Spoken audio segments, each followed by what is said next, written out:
The alarm bells rang across Earth's defense center. Admiral Kyung-ho ran down the metal halls as red lights flashed everywhere. His boots made loud sounds on the floor. Something big was happening. "Sir, you need to see this," said Captain Hay-1. She pointed at the big screen on the wall. A massive ship hung in space near the moon. It was bigger than anything humans had ever built. The ship was black and covered in strange lights. Kyung-ho looked at the screen and felt his heart beat faster. "How big is that thing?" 20 kilometers long, sir. Our computers can't understand how it stays together." Hay-1's voice shook a little. "It just appeared out of nowhere." More people ran into the room. President Dahai walked in with her security team. Her face was calm, but Kyung-ho could see worry in her eyes. Behind her came Dr. Seung-min, the man who knew more about space than anyone else on Earth. "Are they talking to us?" asked the president. "Yes, ma'am, the message is coming through now." A young soldier pressed buttons on his computer. The big screen changed. Now it showed a tall alien creature. Its skin was gray and smooth. Its eyes were bright yellow. When it opened its mouth, sharp teeth showed. "People of Earth," the alien said. Its voice was deep and cold. "I am Overlord Nethys of the Velthari Empire. Your world now belongs to us." Everyone in the room was quiet. Kyung-ho felt sick to his stomach. This was what they had all feared. First contact with aliens, and they were not friendly. "You have 7 days to surrender," Nethys continued. "Put down your weapons. Stop your wars. Accept our rule. Do this, and some of you will live as our servants. Refuse, and we will turn your world to dust." The screen went black. Nobody spoke for a long time. President Dahai was the first to break the silence. "How many ships do they have?" Captain Hay-1 checked her computer. "We can see 12 large ships and maybe 50 smaller ones. But sir, our sensors might not be seeing everything." Dr. Seung-min walked closer to the screen. "This is not their first time doing this. Look at how sure they sound. They have done this to other worlds." "What happened to those other worlds?" asked Kyung-ho. "I think we both know the answer to that," Seung-min said quietly. President Dahai stood up straight. "Get me a line to all our military bases. Mars, Europa, the asteroid belt, everywhere. I want to talk to everyone at once." As the soldiers worked to set up the call, the alien ship did something terrible. 3 of Earth's defense stations stopped working. They just went dark. No explosions, no fire, just nothing. 1 second they were there, the next they were floating metal. "They didn't even fire a weapon," whispered Hay-1. "How did they do that?" On screens around the room, faces appeared. These were the commanders of humanity's forces across the solar system. Colonel Tae-hyun from Mars looked angry. Commander So-hee from Europa seemed scared. They had all seen what happened to the defense stations. "Listen carefully," said President Dahai. "I'm about to give you an order that must stay secret. Tell no one, not your families, not your best soldiers, no one." She paused and looked at each face on the screen. "Code Starfall." "I repeat, Code Starfall." "You know what to do?" The faces on the screens changed. Some looked surprised. Others nodded like they had been waiting for this moment. Kyung-ho did not know what Code Starfall meant, but he could see it was important. After the call ended, Dr. Seung-min pulled out his tablet computer. "I've been studying their message. The language, the way they talk, everything." "What did you find?" asked Kyung-ho. "They have done this 47 times before. 47 different worlds. The message is almost the same every time." Seung-min's hands shook as he talked. "Some worlds tried to fight. Those worlds are gone now, nothing left but empty space." President Dahai walked to the big window that looked out at the stars. "Maybe those other worlds didn't know something we know." "What do we know that they didn't?" asked Ish-1. The president smiled, but it was not a happy smile. "That humans don't like being told what to do."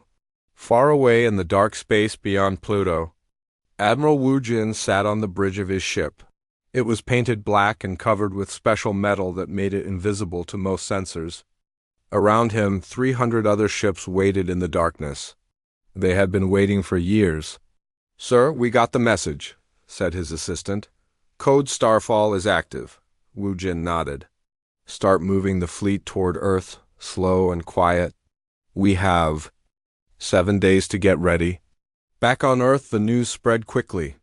The alien message played on every TV and computer. People ran through the streets. Some cried, some prayed. Some got angry and wanted to fight. But President Dahai was not watching the scared people. She was watching something else.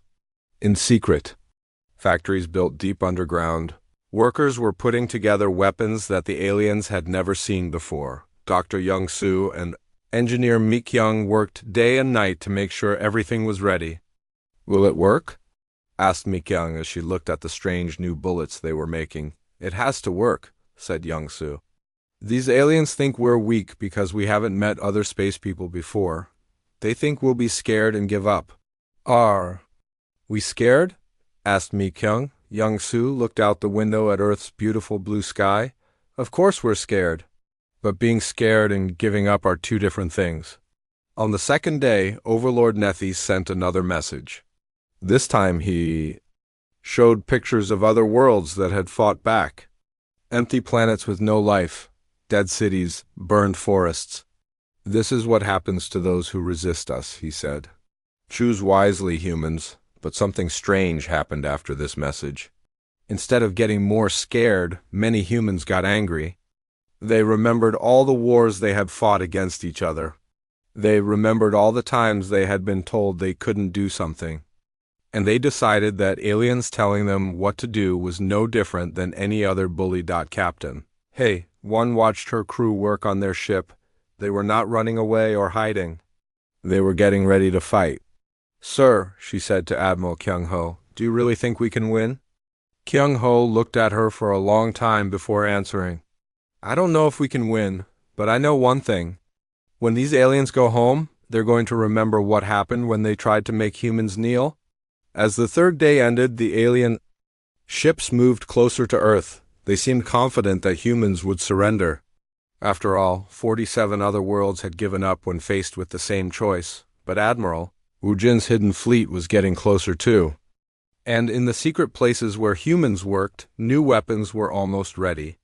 Weapons that could hurt the aliens in ways they had never experienced. The countdown continued. 4 days left. Then 3. Then 2. Earth was getting ready to give the Velthari an answer they would never forget. Far beyond where the alien ships waited, Admiral Wu Jin stood on the bridge of his secret warship.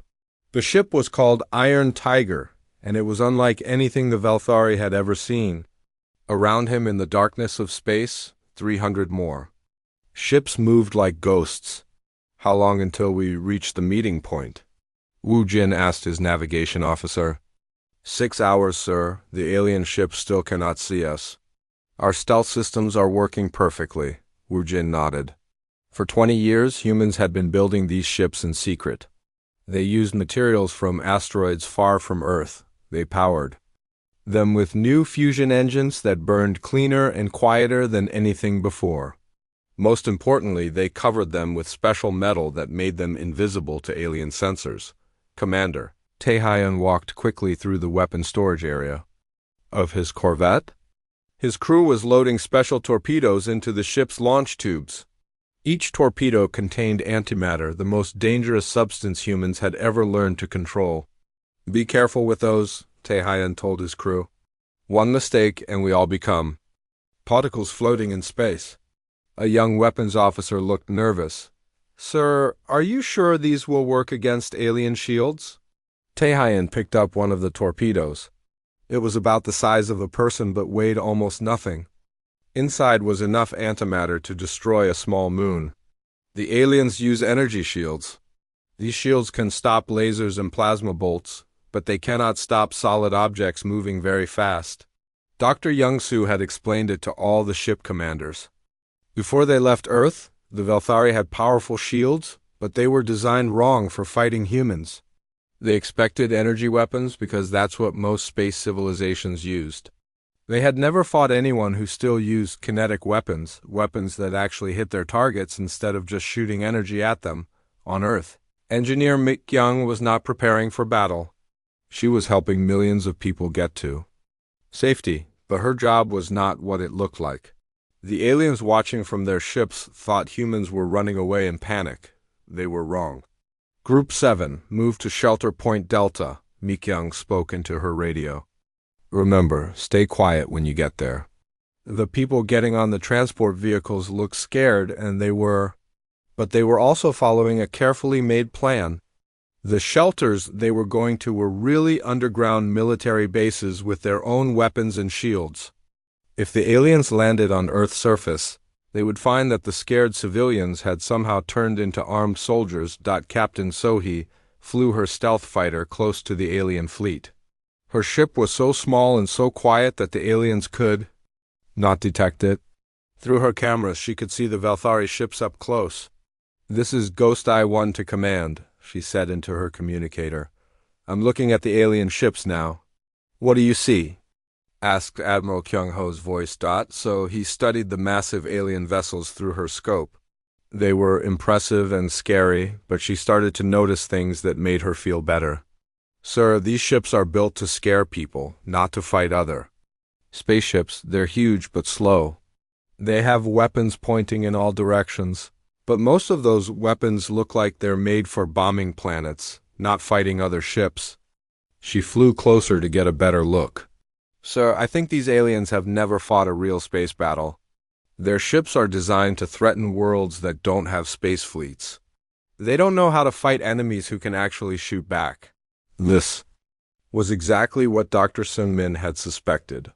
Back on Earth, he was studying every piece of information about the Velthari that they could gather. The aliens talked about 47 worlds they had conquered, but Seung-min noticed something important. "Look at this," he told President Dahai, showing her his computer screen. Every world the aliens conquered was at the same level of technology. They had no spaceships, no weapons that could reach orbit. The Velthari have never fought anyone who could bring the battle to them. President Dahai looked at the information carefully. "So they're bullies who only pick on people weaker than them?" "Exactly. And we're about to show them what happens when bullies meet someone who fights back." Overlord Nethi sat in his command chair, feeling very pleased with himself. Through his ship's sensors, he watched the humans running around like insects. Their military bases were sending panicked messages. Their news broadcasts showed crying people and empty cities. "This is proceeding exactly as expected," he told his second-in-command, War Commander Coraxus. "In 2 more days, they will surrender. Just like all the others." Coraxus looked at the sensor readings. "Should we demonstrate our power again? Destroy a few more of their orbital platforms?" "No," said Nethys. "Let them suffer with fear for the full 7 days. It makes the final surrender more complete when they realize resistance is hopeless." Neither of the aliens realized that the panicked military messages they were intercepting were actually coded communications coordinating the largest military deception in human history. The crying people on the news broadcasts were real, but mixed in with them were actors making the situation look worse than it was. The empty cities were not abandoned. They were cleared so that hidden weapons could be moved into position. Dr. Young-soo finished the final calculations for operation Darksky. The numbers had to be perfect. The human fleet would only get one chance to surprise the aliens. Every ship had to be in exactly the right place at exactly the right time, moving at exactly the right speed. "The math works," he told Admiral Wu Jin over the secret communication channel. "When you drop stealth, you'll have maybe 90 seconds before they can react effectively. That's how long it will take their computers to understand what's happening and start targeting your ships." 90 seconds, repeated Wu Jin. "That's enough time to launch every torpedo we have. More than enough? After that, it becomes a regular battle. But sir, after the first 90 seconds, you won't be fighting the same aliens who arrived here. You'll be fighting aliens who know they made a big mistake." Captain Haewon was making final preparations on her destroyer. Her crew had been training for this moment for years, but they had never fought real aliens before. She walked through her ship, talking to her people. "Remember," she told them, "these aliens think we're primitive. They think our weapons are weak and our ships are slow. They're about to learn that humans have been fighting wars for thousands of years, and we've gotten very good at it. A young ensign raised his hand. Captain, what if their shields are stronger than we think? Hey, one smiled. Then we'll find out just how strong they really are. But I'll tell you something. Those aliens have never faced antimatter torpedoes before. Their shields are designed to stop the kind of weapons that most civilizations use. We're not most civilizations. As the fifth day ended, both sides were ready for what would come next. The Velthari were confident that humanity would surrender in 2 more days. They had ships, weapons, and experience conquering worlds, but humanity had something the aliens had never encountered before. They had anger. They had the refusal to bow down to anyone. Most importantly, they had spent their entire history fighting each other, which had taught them to be very creative about finding ways to hurt their enemies. The alien fleet hung in space, waiting for humanity's surrender. They could not see the ghost fleet moving closer in the darkness. They could not detect the hidden weapons on Earth pointing up at their ships. They could not hear the millions of humans who were not praying for mercy, but sharpening their knives. Admiral Wu Jin looked at his watch. 2 days left until the alien deadline. 2 days until the Velthari learned that some species don't surrender. Some species fight back, and some species are very, very good at fighting. All ships, he said into his communicator, final preparations. In 48 hours, we're going to show these aliens why nobody threatens Earth and lives to talk about it. In the secret command bunker deep under Earth's surface, President Dahai watched the countdown timer on the wall. Soon, the aliens would ask for humanity's answer. She already knew what that answer would be. The Velthari wanted humanity to kneel. Instead, they were about to discover what humans did to anyone who tried to make them kneel. Day 7 arrived. The countdown was over. Admiral Kyung-ho stood in the command center looking at the alien fleet on his screens. For 7 days, the massive ships had waited above Earth like dark clouds ready to bring destruction. Today, they would get their answer. Sir, the aliens are sending a message, said a communications officer. They want our surrender, Kyung-ho nodded. Put me on all channels. I want every human in the solar system to hear this. I want the aliens to hear it too. The big screen activated. Kyung-ho could see his own face reflected in it, but he knew that across the solar system, millions of people were watching and waiting.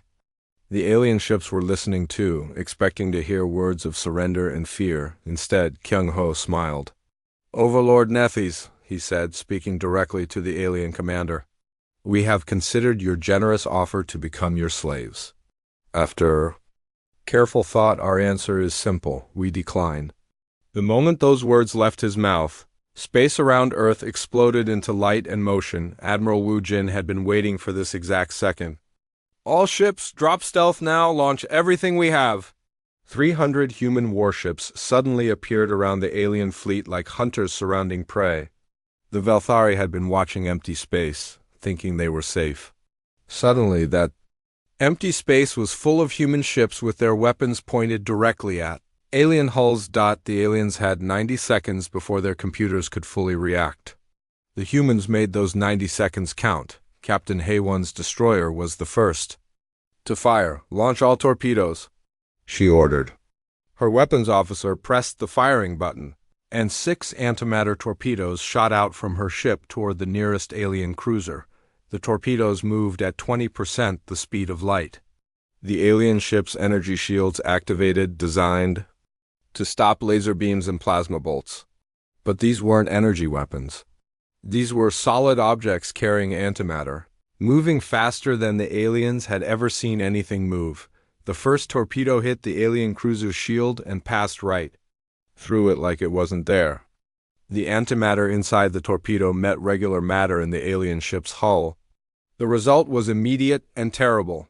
The alien cruiser simply disappeared in a flash of pure energy. Where a massive warship had been floating in space, there was now only expanding gas and radiation. Commander Tae-hyun watched his torpedo hit its target and felt his heart race. It works. The antimatter torpedoes work. All around the battlefield, human ships were firing their weapons.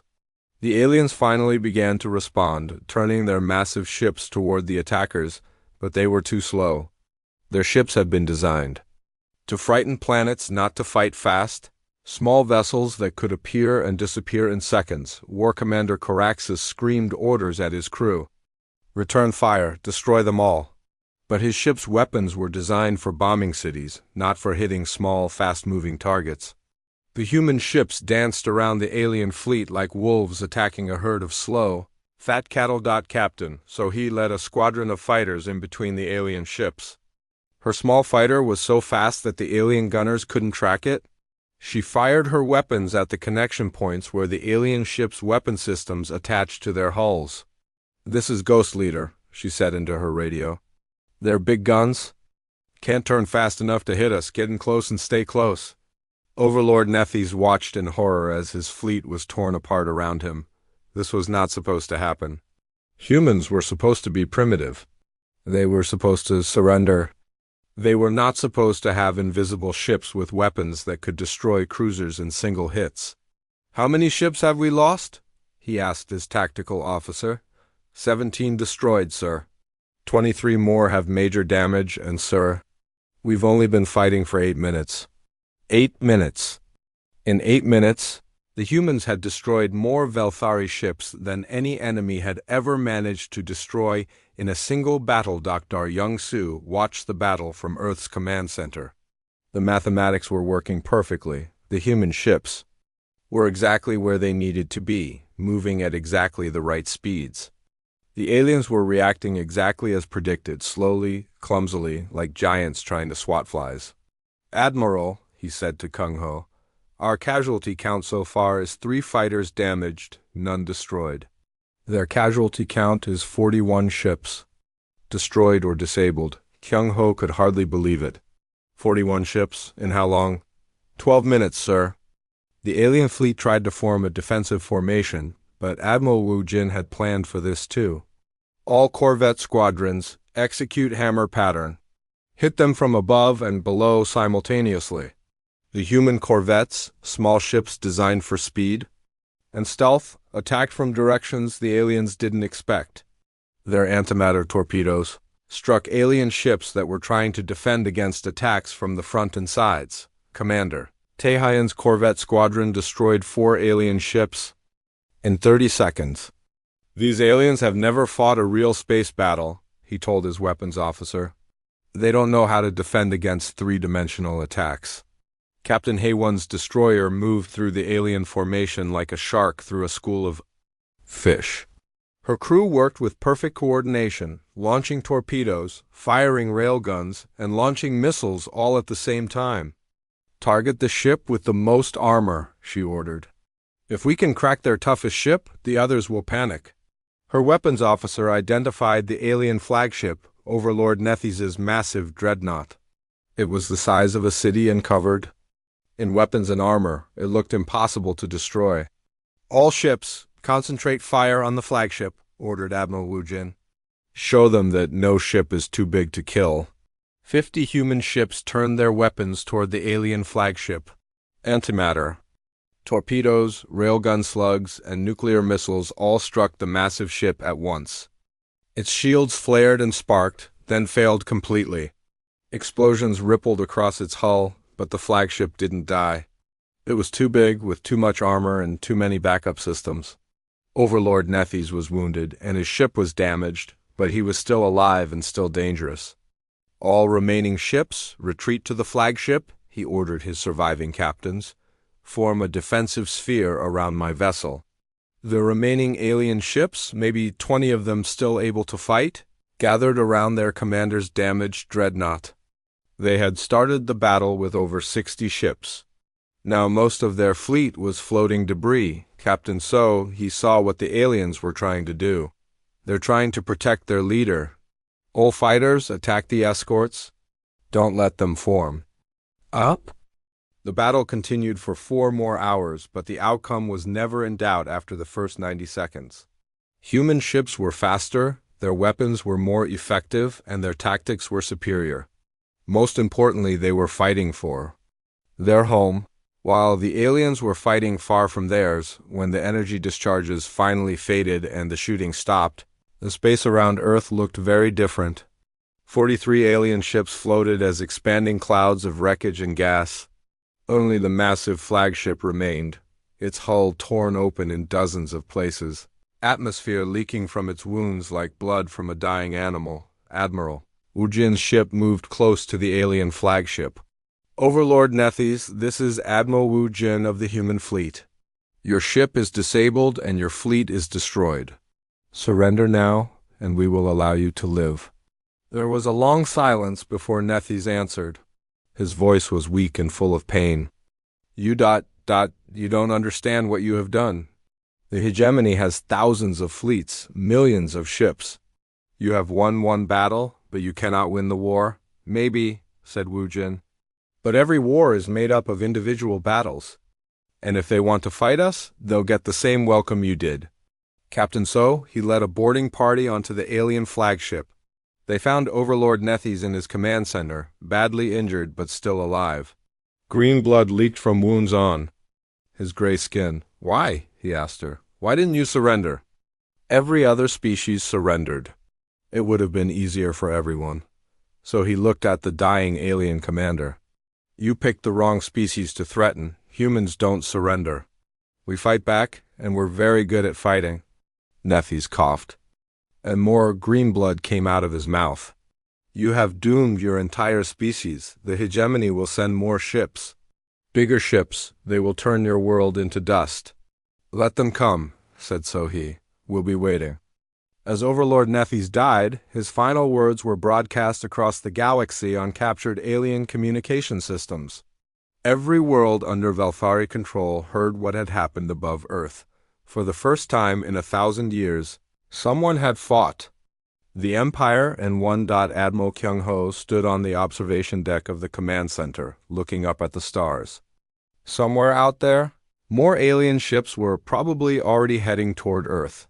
The war was far from over, but humanity had proven something important today.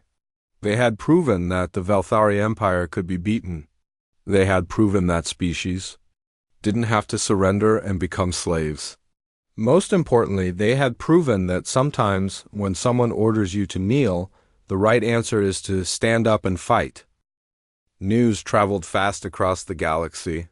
The impossible had happened. Someone had destroyed a Velthari subjugation fleet on worlds across the galaxy that had been under alien rule for hundreds of years.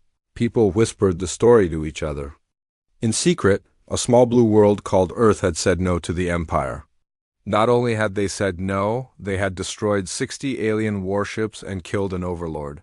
For the first time in 1,000 years, the Velthari Empire felt something they had almost forgotten. Fear. Fleet Marshal Zarian stood before the High Council on the Velthari homeworld. He was their greatest military commander, the alien who had conquered 12 worlds personally. His skin was darker than most Velthari, marked with scars from 100 battles. The humans must be destroyed completely, he told the council.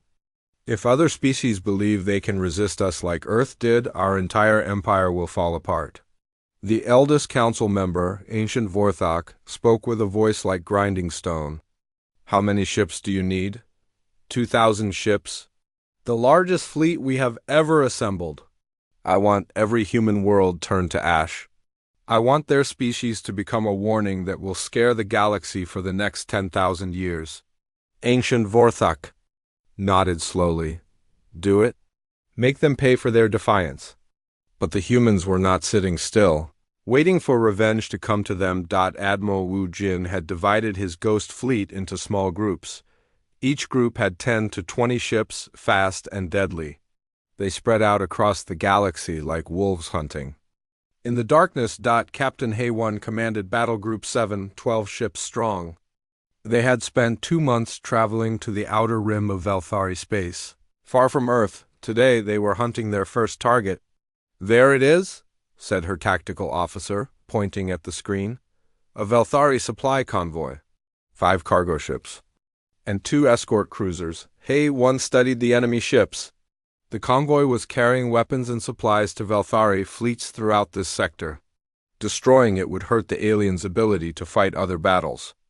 Attack pattern Delta, she ordered. Hit the escorts first, then the cargo ships. Make it fast. Her ships moved out of stealth like sharks rising from dark water. The alien escorts never saw them coming. Antimatter torpedoes destroyed both cruisers. Before they could send a warning message back to their commanders, the cargo ships were not armed for fighting. They surrendered immediately when they realized they were surrounded by human warships. "This is Captain Hay-1 of Earth's fleet," she broadcast to the alien cargo captains. "You are now prisoners of war. Your ships and supplies belong to us." One of the alien captains responded, his voice shaking with fear. "Please, we are only cargo haulers. We have no weapons. We have families." "Then you should have thought about that before your empire threatened our families," Hay-1 replied. "However, we are not like you. Surrender peacefully and you will. Be treated fairly, fight us, and you will be destroyed." The aliens chose to surrender. Within an hour, Battle Group 7 had captured 5 cargo ships full of weapons, food, and fuel. More importantly, they had captured the navigation computers that contained maps of secret Velthari military bases. This was happening all across the galaxy. Human Volf packs were striking supply lines, communication relays, and isolated patrol fleets. Each attack taught them more about how the Velthari Empire worked. Each captured computer gave them more targets to hit. On Earth, engineer Mikyung was working on something that had never been tried before. The hidden factories were now operating openly, building warships faster than anyone had thought possible. "How many ships can we build in 6 months?" asked President Dahai, visiting the construction facility. Mi-Kyung showed her the production charts on her tablet. "With all our facilities working at maximum capacity, we can build 300 new ships. But these won't be like the Ghost Fleet ships. These will be bigger with heavier weapons and stronger armor." Dr. Seung-min had been studying the alien prisoners from the first battle. He had learned something very important about how the Velthari Empire thought. "They've never had to adapt," he explained to Admiral Kyung-ho. "For 1,000 years, they've used the same ships, the same weapons, the same tactics. Every species they conquered was weaker than them, so they never had to change or improve." "What does that mean for us?" asked Kyung-ho. "It means every time we use a new weapon or a new tactic, it takes them a long time to figure out how to counter it. They're not used to enemies who can innovate faster than they can respond." Commander Tae-Hyan was putting this knowledge to use. His engineering teams had developed new types of antimatter warheads that could penetrate alien armor more effectively. They had also created decoy torpedoes that looked real on alien sensors but contained no explosives, just devices that jammed enemy communications. "The next time we fight them, they'll be expecting antimatter torpedoes," he explained to his weapons officers. "But they won't be expecting smart torpedoes that can change course to avoid their defenses, or torpedoes that split into multiple warheads just before impact." Captain Sohee was working on something different but equally important. She was training pilots from other species, aliens who had been freed when human forces destroyed Velthari occupation fleets. "Your people have been slaves for 300 years, she told a group of Zephyrian pilots. "Their species look like tall, thin humans with blue skin and 4 arms.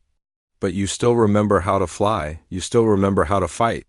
One of the Zephyrian pilots, named Keth Mora, raised 2 of his hands. "Our old ships were destroyed centuries ago. We have no weapons to fight the Empire." So he smiled and led them to the hangar bay. Inside were dozens of human-built fighters, designed specifically for alien pilots with different physical needs. Now you do, the Liberation Fleet was growing. Every world the humans freed added more ships and more pilots to their cause. The Velthari had ruled through fear for so long that they had forgotten conquered species could still fight if someone gave them hope and weapons. But the Empire's response was coming. Fleet Marshal Zirian's massive armada, 2,000 ships strong, was moving toward Earth. The super dreadnought Galaxy's End led the fleet. It was twice the size of any ship the humans had seen before, armed with weapons that could crack planets. When we reach the human system, we will not offer surrender, Zarian told his ship captains. We will not negotiate. We will simply destroy everything we find. Their ships, their bases, their worlds, all of it will burn. The fleet marshal was confident. 2,000 ships against a few hundred human vessels was not a fair fight. It was genocide, pure and simple. The way it should be when inferior species dared to challenge their betters. Admiral Wu Jin knew the enemy fleet was coming. His scout ships had been watching its approach for weeks. He also knew that meeting 2,000 alien ships in direct battle would be suicide, even for humans. So he decided not to meet them in direct battle. All ships, implement Plan Labyrinth, he ordered his fleet commanders. The aliens want to find our ships and destroy them. Let's make sure they can't find us until it's too late. Captain Haywon was already in position near the edge of Earth's solar system with her battle group, but she wasn't waiting in normal space. She was hiding in the asteroid belt, where her ships looked like nothing more than large rocks on alien sensors around Jupiter. Commander Taehyun's forces waited inside the radiation clouds of the giant planet's magnetic field. The radiation would hide their ships from alien sensors while giving the humans perfect visibility. Captain, so he commanded a new type of force, mobile mine layers. Her ships had spent months placing thousands of stealth mines throughout the outer solar system. Each mine contained enough antimatter to destroy a cruiser. They were completely invisible until activated by remote control. When Fleet Marshal Zarian's armada arrived at the edge of Earth's solar system, they expected to find human ships waiting to defend their homeworld. Instead, they found empty space. Where are they? Demanded Zarian. Scan everything. They have to be here somewhere. His sensor operators worked frantically, but found nothing.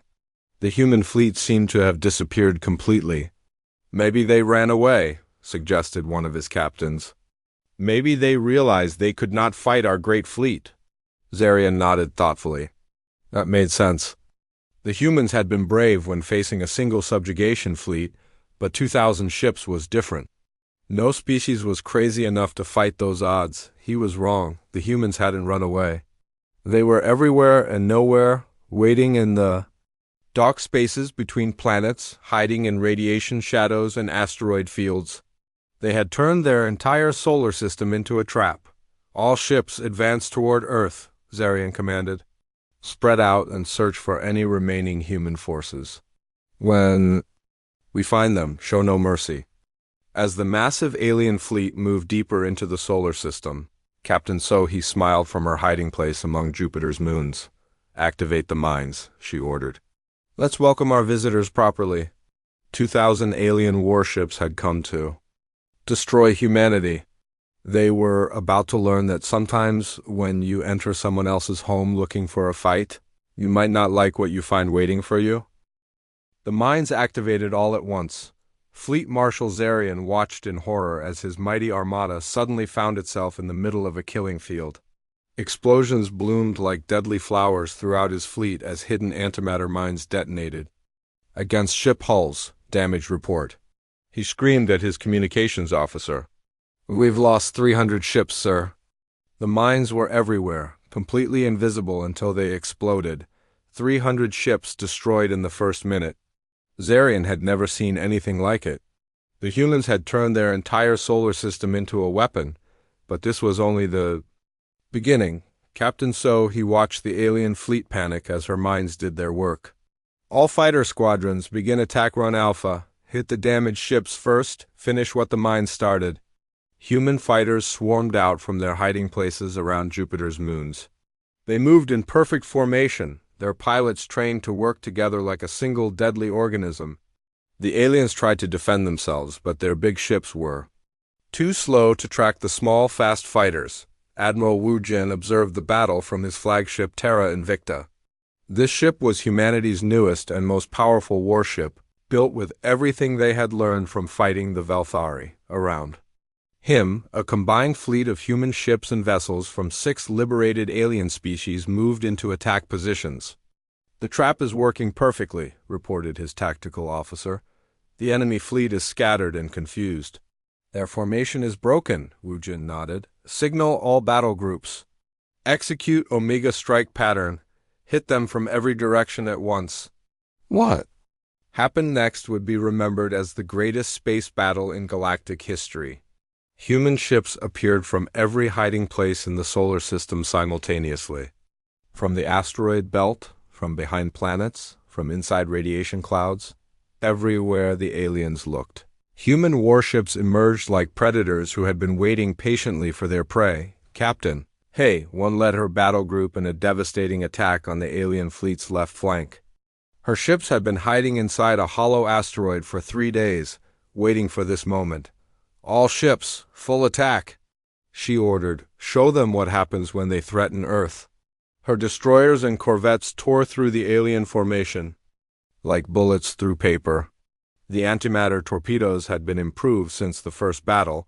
Now they were faster, smarter, and carried even more destructive power. Commander Tehayan attacked from the right side, his ships emerging from Jupiter's radiation field like ghosts materializing from the darkness. His weapons crews had been practicing for months, and their accuracy was perfect. Every torpedo found its target. Every rail gunshot penetrated alien armor. Fleet Marshal Zarian tried to rally his forces, but the humans were attacking from too many directions at once. His ships couldn't form defensive formations because human forces kept appearing in places they weren't supposed to be. "How are there so many of them?" he demanded. "Our intelligence said they had maybe 300 ships total." His intelligence officer checked his screens frantically. "Sir, I'm reading over 800 human vessels, plus ships from other species. They have Zephyrians, Korthic, Morallans, and species I don't even recognize." Zarian realized with growing horror that the humans hadn't just defeated his first fleet. They had been traveling across the galaxy, liberating worlds and building alliances. Every species they freed had joined their cause, bringing ships and warriors to fight against. The Empire Dot President Dahai watched the battle from Earth's command center. On the screens around her, she could see human and alien ships working together to destroy the Valthari fleet. A year ago, humanity had been alone in the galaxy. Now they led a coalition of dozens of species, all united in their desire to be free. "Ma'am," said Dr. Young-Soo, "we're receiving surrender requests from alien captains throughout their fleet. They want to give up." Dahai considered this for a moment. "Accept surrenders from any ship that powers down its weapons and requests. Quarter. But any ship that keeps fighting will be destroyed completely." This was different from how the Valthari had always fought. When they conquered worlds, they gave no mercy and accepted no surrender. But humanity remembered what it was like too. Be threatened with extinction. And they chose to be better than their enemies. Captain Sohee found herself fighting alongside Kethmora, the Zephyrian pilot she had trained. His 4-armed species could control complex flight maneuvers that would be impossible for human pilots. "Human Captain Sohee," Kethmora said over the radio, "my people have waited 3 centuries to fight back against these tyrants. Thank you for giving us this chance." "Fight well, my friend," Sohee replied. "Today we all fly free." The battle lasted 18 hours. When it ended, Fleet Marshal Zarian's mighty armada of 2,000 ships had been reduced to scattered wreckage, floating in space. Less than 200 alien vessels survived, and most of those had surrendered rather than face destruction. Zarian himself was found aboard, his crippled superdreadnought Galaxy's End, badly wounded but alive. When human boarding parties reached his command center, he looked up at Admiral Wu Jin with eyes full of defeat. "You have won," he said simply, "but you do not understand what comes next. The Empire has more fleets, more worlds, more ships than you can imagine." Wu Jin looked down at the defeated alien commander. "Then we'll free more worlds, we'll build more ships, and we'll keep fighting until every species in the galaxy has the right to choose their own destiny." But humanity wasn't planning to stop with just defending Earth anymore. Within 6 months, the Liberation Fleet had grown to over 3,000 ships. Every world they freed added more vessels and more warriors to their cause. The Velthari Empire, which had ruled the galaxy for 1,000 years, suddenly found itself fighting a war on dozens of fronts simultaneously. Admiral Kyung-ho stood on the bridge of Terra Invicta as the combined Liberation Fleet approached Velthara Prime, the alien homeworld itself. The planet was protected by massive orbital fortresses that had never been successfully attacked. "Sir," said his communications officer, "we're receiving a transmission from the planet. The Velthari High Council wants to negotiate." For the first time in their species' history, the Velthari were asking for peace terms instead of demanding surrender. The negotiations were brief. The aliens agreed to dissolve their empire and release all conquered worlds. In exchange, humanity agreed not to destroy their homeworld. It was a fair deal, much more fair than the Velthari had ever offered anyone else. Dr. Sung-min helped establish the new Galactic Liberation Council, where every species had an equal vote in decisions that affected them. No more empires. No more conquered worlds. No more species forced to kneel before others. Captain Hey, one was chosen to command the new peacekeeping fleet that would make sure the galaxy stayed free. Ships from dozens of different worlds would patrol together, making sure that no new empire could rise to replace the old one. Engineer Mi Kyung designed the memorial that was built in Earth's orbit. It honored all the humans who had died in the war, but also all the aliens from other worlds who had fought and died for freedom. The memorial's inscription was simple: "They ordered us to yield. We chose to fight." Commander Tae Hyan became an instructor at the new Galactic Naval Academy, teaching young officers from many different species how to work together to defend freedom.